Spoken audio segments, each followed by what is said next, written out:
dadaaleynin oo adiga ku sugayo adiga bes ku sugaya ilaahay ka soko hadhow nolosha way adkaanaysaa xaaladaha way isbedelayaan caruura imaanayso shaqo la'aan imaan karto ganacsi la'aan imaan karo xaalado kala duwan la gali karaa soo muhiim qof dadaal badan ina heshid ama raadisid ama qof fikradaha boxka ka baxsan ka hadlo oo markasta amal hal wax leh ku fakarin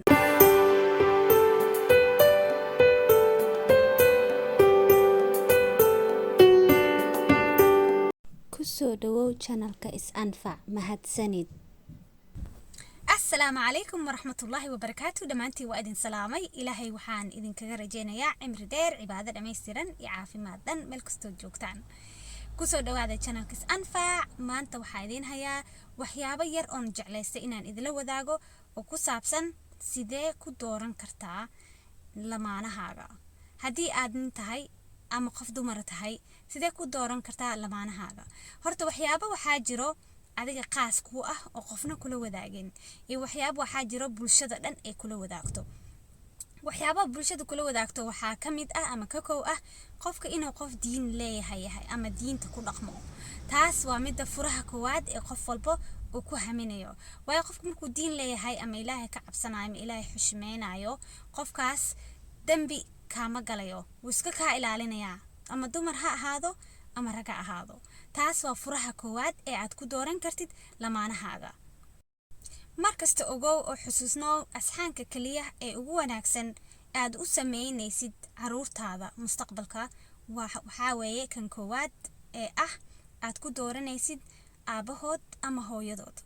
marka taas waa muhiim inaad waqti badan gelisid taas waa muhiim inaad baaritaan badan gelisid taas waa muhiim inaad qof aad ku kalsoon tahay dooratid marka qofka ku kalsoon tahay siyaabo badan oo kala duwan ayaa jirto anina kulligood halkan kuma soo koobi karo balse qaar ayaa aniita taaban doona diinta waxaan dhahnay waa mid koowaad ee dadka ka wada dhaxeeyo ee qof walba lamaanihiisa ku dooranayo tan ugu muhiimsanna mid ka labaad waxa weeye dabeecadda qofka dabeecad markuu leeyahay nolosha way ku fududaanaysaa sababta ah wax walba waa isla fahmaysiin waxa isla fahmi weysiina qofkaas waxa helaysaa fursad aad waxaas ka dhaadhicsid ama ku wada hadashaan ama ku wada fariisataan ama wax isku fahansiis midka saddexaad waxa weeye qofka inuu danqasho leeyahay ama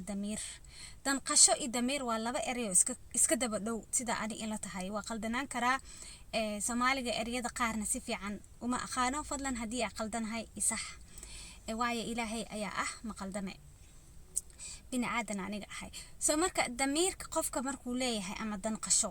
soo waxa weeye qofkaas markii ama dhibaato kugu dhacdo علشان كسو قاد بقفكان مركا اسبرانيسين أما اسكورستين حولا اياد لهيد أما حوليها كادا ماذي قفكاس لغيابا هادو دنقشا لهين إنو معركتي أما كبرو أما معركتي لهو وكودو القادة وايو قفكا كاتاقو أما كسارو دباتو إيا داوع خور له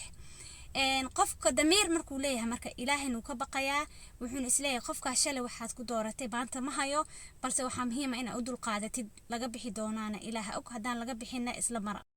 midka afaraad oo ah qof inaad dooratid dadaal badan qofka markuu dadaal badan yahay nolosha way badan tahay nolosha waa imtixaan noloshana ma sahlano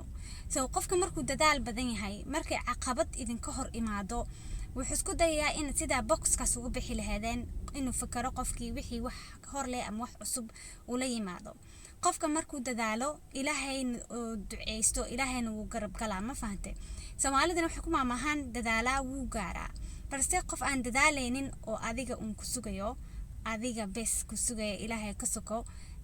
hadhow nolosha way adkaanaysaa xaaladaha way isbedelayaan caruura imaanayso shaqo la'aan imaan karto ganacsi la'aan imaan karo xaalado kala duwan la gali karaa soo muhiim qof dadaal badan ina heshid ama raadisid ama qof fikradaha boxka ka baxsan ka hadlo oo markasta amal hal wax leh ku fakarin oo halkaas wax leh midka shanaad oo ah quruxda horta sideedaba qof kasta waa sida uu arko quruxdana sababta kaliya ah u dambaysiya u soo hormarsiinin waxay tahay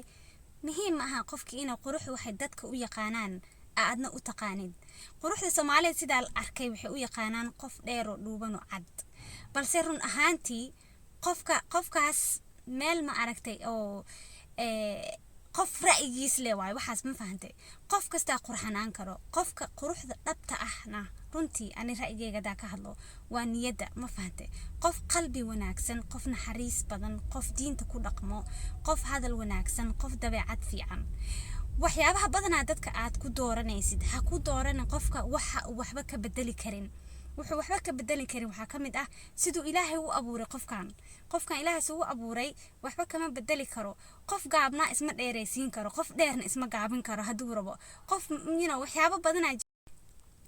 marka qofka ha ku dooranin quruxdiisa iyo wuxuu waxba ka bedeli karin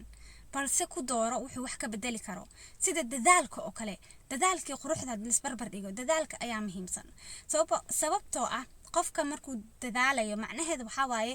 xaalad kasta ku jiro wuxuu isku dayayaa ilaahay intuu ugu talagalay inuu qofka dadaalo oo ka baxo tusaale ahaan qofka hadduu cayilan yahay wuxuu isku dayaa inuu iscaataysiyo inuu cuntada iska yareeyo inuu exercise sameeyo inuu hurdo fiican seexdo inuu biyo fiican cabo inuu ma aragtay qofka hadduu ahlu diin ahayn inuu isku daya maalinkas quraanka akhriyo masaaj wuxuu wax ka bedeli karo qofka ku dooro ma fahantay wuxuu waxba ka bedeli karin ha ku dooranin qofka maanta shaqo la'aan haddii hayso uu iska jiifin oo dhaho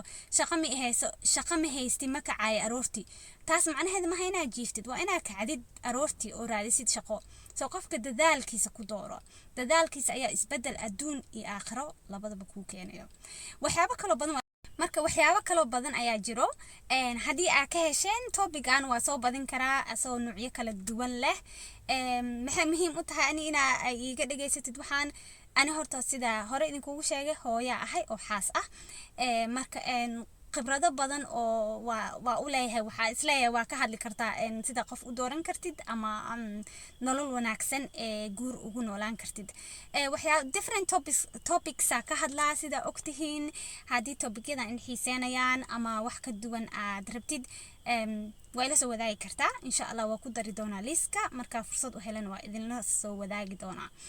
marka insha Allah intaas ayaa maanta idin jeclaystay inaan idinla wadaago waa inoo mar dambe haddii eebaha awoodda la idmo sidaas iyo nabadgelyo asalaamu calaykum waraxmatullaahi wabarakaatuh